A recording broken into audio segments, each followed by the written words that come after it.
হায়দ্রাবাদে এসেই সর্বপ্রথম ঘুরতে গেলাম চারমিনার মা আর দিদির সাথে। আমি আর দিদির স্কুটিতে, আর মায়ের জন্য আলাদা করে উবের বাইক বুক করা হলো। আমার দিদিরা থাকে বাঞ্জারা হিলসে, আর বাঞ্জারা হিলস থেকে চারমিনার 9 কিলোমিটার দূরত্বে। আর দেখতে দেখতে পৌঁছে গেলাম চারমিনারে। চারমিনার হলো হায়দ্রাবাদের সবচেয়ে বিখ্যাত ঐতিহাসিক স্থাপত্যগুলোর মধ্যে একটি। এটি 1591 সালে কুতুব শাহী বংশের পঞ্চম শাসক মুহাম্মদ কুলি কুতুব শাহ নির্মাণ করান। ইতিহাস অনুযায়ী সেই সময় হায়দ্রাবাদে ভয়ঙ্কর প্লেগ ছড়িয়ে পড়েছিল। রোগ থেকে শহরকে রক্ষা করার প্রার্থনা হিসেবে এবং নতুন শহর প্রতিষ্ঠার স্মৃতিতে চারমিনার তৈরি করা হয়। চারমিনার শব্দটির অর্থ হলো 4টি মিনার, কারণ এই স্থাপত্যে চারিদিকে 4টি উঁচু মিনার রয়েছে।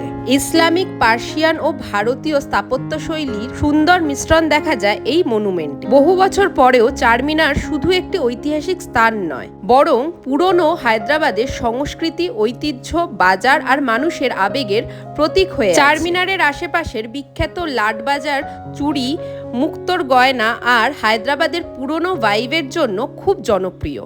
সন্ধেবেলায় আলোয় সাজানো চারমিনারকে দেখলে মনে হয় যেন ইতিহাস এখনো নিস্তব্ধে দাঁড়িয়ে আছে সেখানে। এখান থেকে আমিও একটা জুত্তি কিনে নিলাম, আরো অনেক কিছু কিনেছি, সেটা তোমরা জানতে পারবে আমার ফেসবুক পেজ থেকে। ভিডিও শেষে তোমাদের কাছে একটাই প্রশ্ন, বলো তো ফেলুদার সাথে চারমিনারের কি সম্পর্ক? জানা থাকলে অবশ্যই কিন্তু কমেন্টে জানিও। বাড়ি ফেরার পথে আমি, মা, দিদি নিয়ে নিলাম এক একটা সোডা, যার কস্ট 30 টাকা। ভিডিওটা ভালো লাগলে লাইক করো আর চ্যানেলটা সাবস্ক্রাইব করো। টাটা।